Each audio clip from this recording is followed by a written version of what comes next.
Hello everyone, welcome to the first casual Q&A. As I said before, this is only going to be on Buy Dislike or Swagger. And I'm recording this really late, but I just feel like rambling for a bit. Yeah, the rest of my family is probably asleep right now. It's almost 1 a.m. as I'm starting this, so I'm not sure how long I'll go on for this for, but we'll see.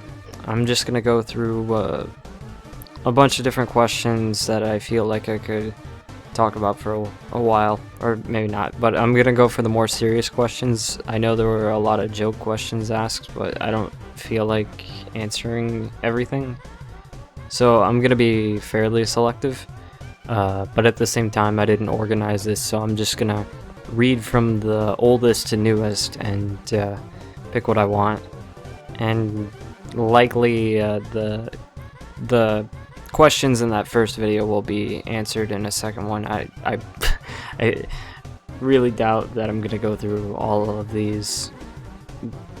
I expected less than this, so yeah, whatever.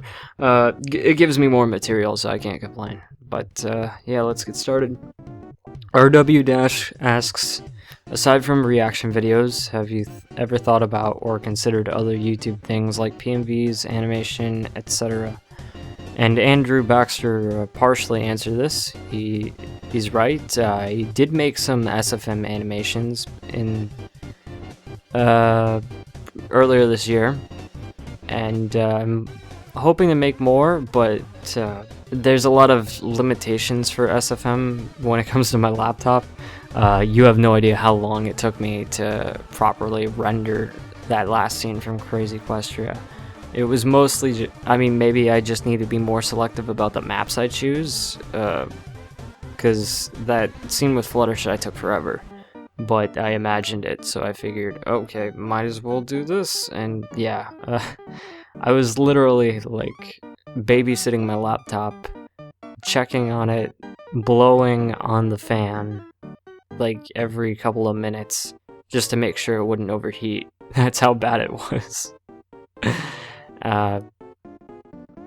And that was going on for, like, I'd say about 2 hours to get the Fluttershy scene rendered. I mean, it might have been less than that, but that's what I remembered as.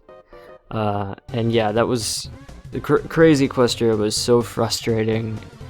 I knew I wasn't gonna work on any more SFM until the winter. Winter's coming. I'm almost at winter break, so it's possible I could start another one, but I don't think I will. I'll probably end up working on other stuff over the break instead. And as for PMVs, not only am I currently working on one, but I've released ones in the past. The one I'm currently making is a remastered version of my favorite PMV that I made back in 2012. It's a PMV of Bruce Springsteen's Wrecking Ball. Not Miley Cyrus's Wrecking Ball, but Bruce Springsteen's. And yeah, it's one of my favorite songs of all time, though I may have listened to it too much. I still really enjoy it, so yeah, I'm hoping to get further into that. I edited like the first 50 seconds of that PMV, and I don't think it's finalized. It could be finalized, I don't really know. I haven't thought about finalizing it. I've just been like trying to edit it, and yeah, I edited like the first 20 seconds, then I held a live stream after I got like the first initial work done in it. So we'll see. I expect that one is probably gonna consume my time quite a bit after I'm finished with school. But other than that, am I planning anything else? I want to do other stuff. I would love to make hand-drawn animation if I could, but first I need to learn how to draw, which honestly might be something that I'll try and work towards in 2016. Yeah, I don't think I'll be spending as much time working on reaction videos because there's so many other things I want to do. I'll still be uploading them in 2016, but not as many as you guys are used to. But I'll talk about that further in an update video, which I'm planning on releasing relatively soon. I gotta pull my thoughts together, kind of trying to envision what my channel would be like in 2016, so it's complicated. Andrew Baxter asks, "Hey, I was wondering what program you use for editing." I use Sony Vegas.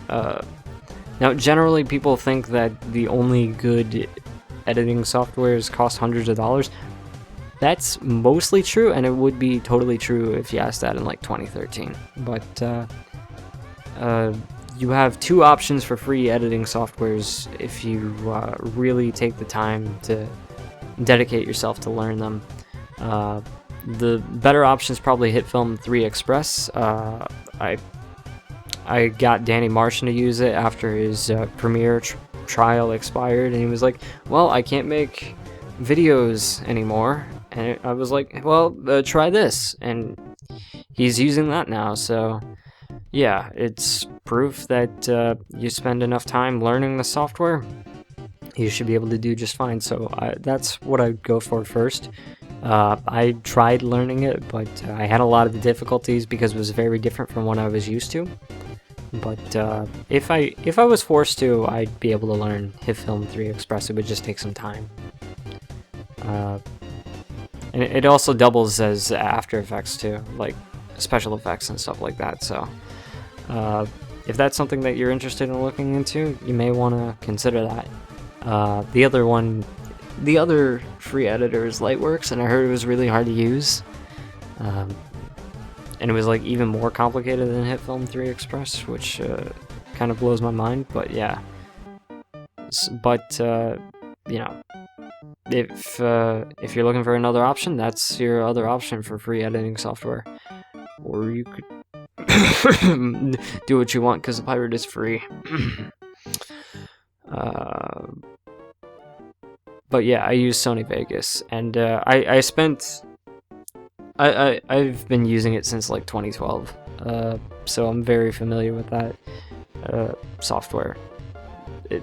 Yeah, I'm super familiar with it because I spent so much time with it, but I'm still learning new things with it, like in the PMV and stuff, and I'm learning like how to make use of the same tools in different ways. It's pretty cool. What was my favorite game in my childhood? Well, that's a tough one. I think, well, there's two answers to that. You could say my favorite game from my childhood at the time, or my favorite game from my childhood now, which are two totally different answers. I would say that my favorite childhood game back in the day would probably have been something like, I played so many video games in my childhood, so it's tough to say. I'm not gonna count like 13 and up. That's when I got a Wii and started playing Smash Brothers. I'm not gonna count that. So like anything from the age range of 8 to 12, basically, because I started playing video games when I was 8. Which one was my favorite? I had a PS2 and I played so many games on that. I guess I would, from at the time, I would probably say SpongeBob SquarePants Revenge of the Flying Dutchman. I was so into like Nickelodeon games back then, like because I watched Nickelodeon a lot, so like I watched SpongeBob Fairly Odd Parents, Jimmy Neutron, and stuff like that, and I always wanted to get those games because they were advertised in the commercials, and I enjoy them. They were a lot of fun. I still enjoy them to this day, but if you were to tell me my favorite childhood game now, it would be Sly Cooper. Probably Sly 1, to be honest, as of ones that I enjoy the most now. I'm not counting Backyard Baseball because that's it's a PC game, but that's also a contender. But I would say Sly Cooper. Like recently, a couple months ago, like during the summer, I marathoned Sly 1. I was thinking about marathoning like the first 3 games in the series, and I beat the first one very quickly. There's something about the pacing of the first game that I really appreciate as compared to the second. I think the second's a lot slower. It's still really good, and it introduces a lot of new things, and it's a really cool game. And it, honestly, until really thinking about it, it was my favorite game out of the series. But I have to say Sly 1's probably my favorite childhood game now. There's a ton of other nominees, but I have a huge history with Sly Cooper. It's a great series. I definitely recommend checking it out as it goes for like PlayStation 2 games. Okay, what is my favorite memory I have of being a YouTuber? That's a tough one. Does BronyCon count? Because like BronyCon, getting there and meeting everybody at the hotel for the first time was so cool. Just like meeting Max, meeting Flying Shark, meeting Sir Sonic, Ratchet, Alex Side, meeting all of those guys for the first time was so cool. I remember like the moment I saw them for the first time, I just ran up and hugged them both. Max and Flying Shark were the first ones, then Alex, and then we tried to meet up with Ratchet and Sir Sonic. And then there were other people too, like True Dash Fan, Lobo Nox, and Flash Drake. But the only one of those guys that I was actually friends with before was True Dash Fan. I'd say I'm friends with all of them now, equally. Well, maybe not equally.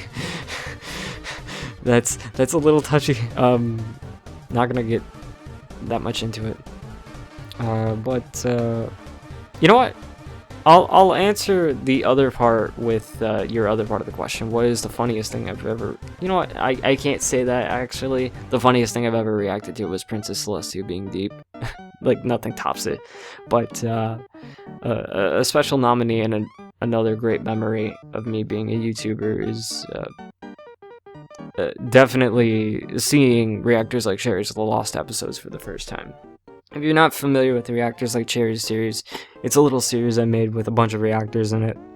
I made like a bunch of skits and edited them in creative ways, and it was very fun. And seeing the Lost episodes for the first time, I felt so honored. Like, it was so cool, and it really blew me away. I mean, you could go back to my reactions to the Lost episodes. Like, I had to record it as soon as the Lost episodes was released, so I definitely recommend that. But what time is it? Oh, we got plenty of time. But yeah, just seeing the Lost episodes for the first time was so huge. It was so cool. I really, I'm super thankful, Deathborn, for you, and Max for continuing the series. It's cool. It's a lot. It was awesome. Moving on. Since Sonic Speed asks, since I mentioned Trump, what are my thoughts on Trump and his political views? Oh, by the way, I forgot to mention the other BronyVan37 and Rebecca Lenzo. Thanks for your questions. Sonic Speed asks, since you mentioned Trump, what are your thoughts on Trump and his political views? Ooh, you went there. I mean, I did bring it up. Okay, Donald Trump has become, like, he has become the most racist politician I've seen. That's, you know, a serious threat for the presidential campaign. Like, people hate on George Bush all they want, but he was never a racist. He never said, like, I hate Muslims and, you know, I hate Mexicans and stuff like that. And it's crazy to think that we'd elect a guy like Donald Trump. And he's doing really well, which is really scary, but he's very good at fear-mongering, and he's very good at rallying the radical right-wing. I don't want to get too political and call everybody right-wing or left-wing or whatever. I am registered as a Democrat, but I respect a lot of Republicans. I think that a lot of them are very sensible and smart people, and they just have a different way of thinking. But yeah, Donald Trump is something else. He's not afraid to say what he wants to say, and there are a couple of things I like about him. Very few, but there are a couple. One is that nobody's controlling him. He's not bought out by lobbyists, and if you don't know the Citizens United bill, that's a very huge thing that happened. Supreme Court United States Citizens United basically means that people can fund super PACs and they can raise as much money as they want for a candidate. So you got people like Jeb Bush and Hillary Clinton, who are receiving hundreds of thousands of dollars in funding for their campaigns by super PACs, which are basically, you could say, like Time Warner on Hillary Clinton's end versus the oil companies on Jeb Bush's end. That's just an example. Donald Trump doesn't have that. He doesn't have a super PAC because he's rich. He's really rich, and he doesn't need outside money. He's self-funding his campaign, which is, I want to say it's admirable, but it's just common sense for him. Like, why wouldn't he? He's got more money than he knows what to do with. Of course, if he's gonna run for president, he's gonna self-fund himself. Oh boy. Yeah. So I guess that's my opinion on Donald Trump in a nutshell. I could go into much greater details, but I don't want to, because talking about politics makes me really scared, and I have a fear of confrontation, and yeah, I guess if you're curious on who I'm leaning towards voting, it would definitely be Bernie Sanders. I don't like a lot of his supporters. I think a lot of his supporters are very rude and obnoxious, but at the same time, I think what Bernie Sanders says resonates with me the most out of all the candidates, and oftentimes I'll consider voting for a third party. Like, if we got Hillary Clinton versus Donald Trump, I would vote third party, just because I don't believe in voting for the lesser of two evils, and I don't like the way our election is constructed, and also New York State is gonna vote Democrat anyway, because of the Electoral College. My vote doesn't really matter, especially in comparison to like someone from Wyoming. And yeah, the Electoral College in itself is it's insane. It really is. We really should get rid of it. I'll go on. I'll answer like one more question. Whitney has asked an interesting question. What are my favorite movies? But I don't really have favorite movies. There's no movie that like stands out to me the way like a video game does. Because like you sit there and you watch a movie for 2 hours, but like a video game you can play for years. And it's a completely different experience. So it's hard for me to, because I don't have as strong memories for movies, even though I really do appreciate them. I don't know. Maybe I'll get back to it in another one. Let me find a question that I really want to end off on. Oh, you know what? This is an interesting one. Phase Xpone 3 asks, when you gonna stop being a YouTuber? Whenever I feel like I don't feel like making videos anymore, or when I'm super busy with other work and I'm super passionate about that, or if I'm gonna die. I don't know. I don't plan on stopping anytime soon. I'm much more likely to stop making reaction videos or MLP related videos, but I have too much passion for YouTube right now. There's so much that I want to do, and it's not hard to make a quick video like this. So yeah, it's not even that time consuming. It depends on what you're doing. That said, I am planning on working on a lot of time consuming stuff, but yeah, I don't know if I'll ever stop being a YouTuber, to be honest. as long as your definition of YouTuber is someone who uploads YouTube videos. And, you know, maybe I may not be as active, but I mean, I've been super passionate about this and just creating content in general. I guarantee you, I will always be a content creator. Always. It's my favorite thing in the world, and even if I stop making videos, I might move on to something else, like I might work on writing or art or music. Not to say that I guarantee that I'm gonna work on any of that stuff, but you know, I enjoy making stuff, and I enjoy having an audience that gives me feedback for that kind of stuff. It's kind of funny, and it's something that I've always craved, and I never really